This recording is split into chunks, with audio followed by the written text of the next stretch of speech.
Donc, dans la capsule précédente, j'avais commencé à parler de Mme Marie Malavoie, qui a été une militante proactive dans tout le dossier de la déconfessionnalisation des structures scolaires au Québec, qui a mis tout son poids. Maintenant, j'aimerais vous la citer quand même pour rendre justice à ce que je prétends d'elle.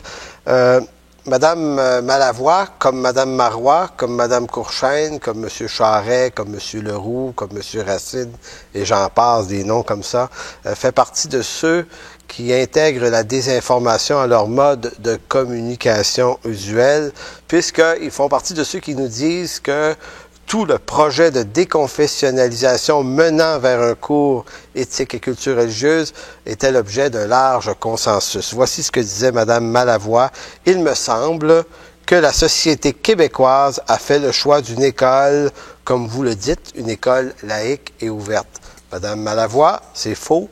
82% des gens étaient contre le projet de votre parti dans les années 90.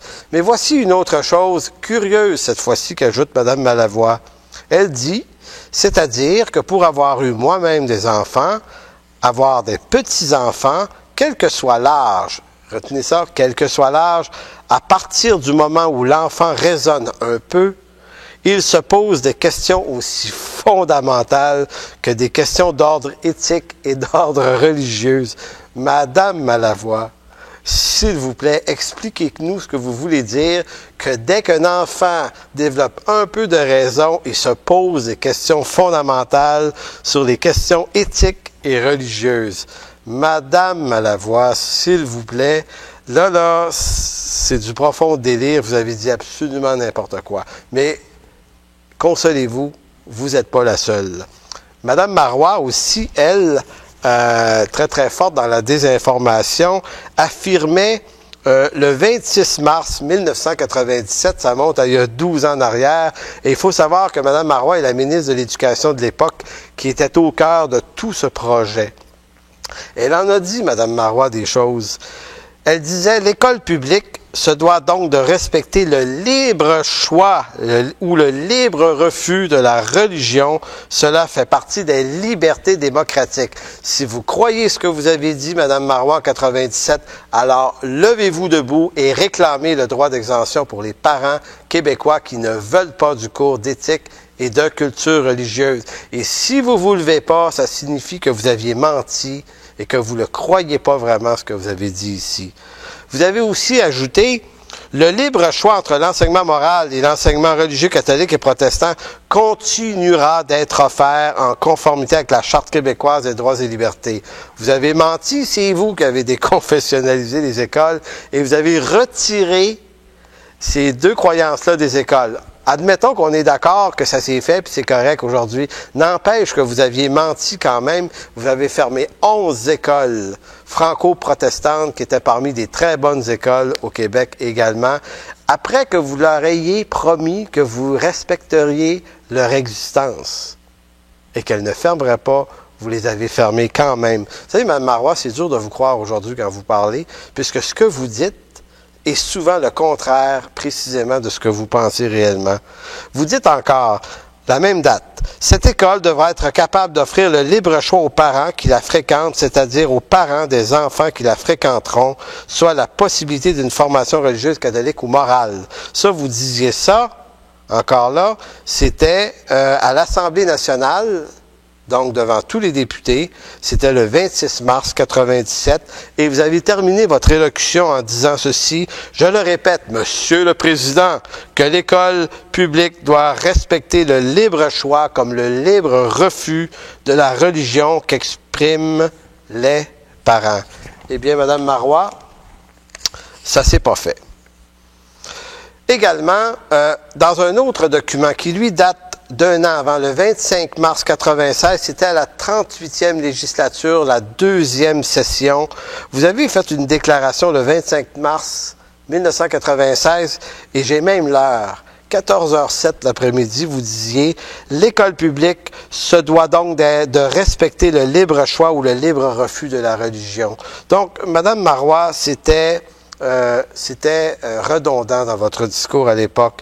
C'est dire que toute l'école doit assurer la liberté de conscience de chaque individu, fût-il seul devant la majorité. Alors, Madame Marois, on s'attend à ce que vous vous leviez et que vous respectiez vos paroles en tant que chef du Parti québécois et comme personne qui voudriez accéder à devenir premier ministre du Québec.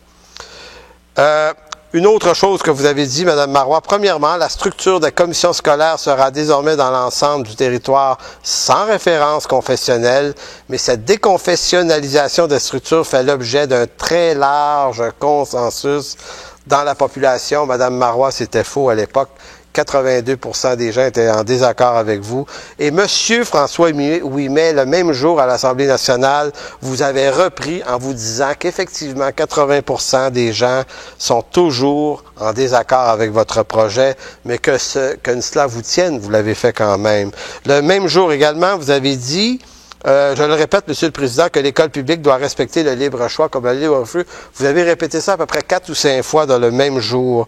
Et un peu plus tard, dans la même déclaration, toujours le même jour, mais cette fois-ci à 16h20 l'après-midi, vous disiez, oui, nous procéderons pour le meilleur intérêt des citoyens et des citoyennes du Québec et je vous dirai d'abord et avant tout pour le meilleur intérêt des élèves, des enfants du Québec qui seraient reçus dans les écoles, des écoles mieux adaptées à la réalité de 1997, que d'un commun accord nous puissions adopter la motion qui est là et qui fait l'objet d'ailleurs d'un appui considérable, écoutez bien ceci, pour ne pas dire unanime. Mais presque, ce n'est pas le consensus, c'est presque l'unanimité. Madame Marois, on ne sait pas où vous êtes allé chercher cette unanimité-là, où vous prenez vos chiffres, ou bien vous les avez inventés vous-même. Je terminerai sur ceci. Au mois de novembre dernier, quand les élections ont été déclarées, Madame Marois est venue ici, dans notre ville de la Baie, au Saguenay. Elle s'est présentée avec son autobus de voyage dans une scierie qui s'appelle la scierie Gauthier, qui est à l'extrême de notre ville, et nous étions là. Plusieurs parents avec des enfants, nous protestions, Mme Marois, et nous vous avons rencontré là-bas et nous avons posé la question, pourquoi n'aviez-vous pas respecté vos promesses d'avant l'an 2000, par lequel vous aviez promis de respecter le droit des gens au Québec et de leur volonté. Et vous nous avez répondu au mois de novembre dernier que ce que vous aviez promis ne tenait plus après la réforme scolaire. Vous êtes « Ah, j'ai promis ça, mais il y a eu la réforme scolaire après, donc je ne suis plus responsable de ce que j'ai promis avant. Il y a eu une réforme et ça a tout changé. » Mais le problème, Mme Marois, c'est que les promesses, c'est vous qui les avez faites, mais la réforme aussi, c'est vous qui l'avez fait. Donc, vous nous avez donc menti sciemment. Vous saviez très bien, lorsque vous faisiez des promesses, que vous ne les respecteriez pas. Alors, dites-moi et dites-nous, Mme Marois, comment nous pouvons vous faire confiance encore aujourd'hui, à vous qui êtes maintenant chef d'un parti majeur au Québec.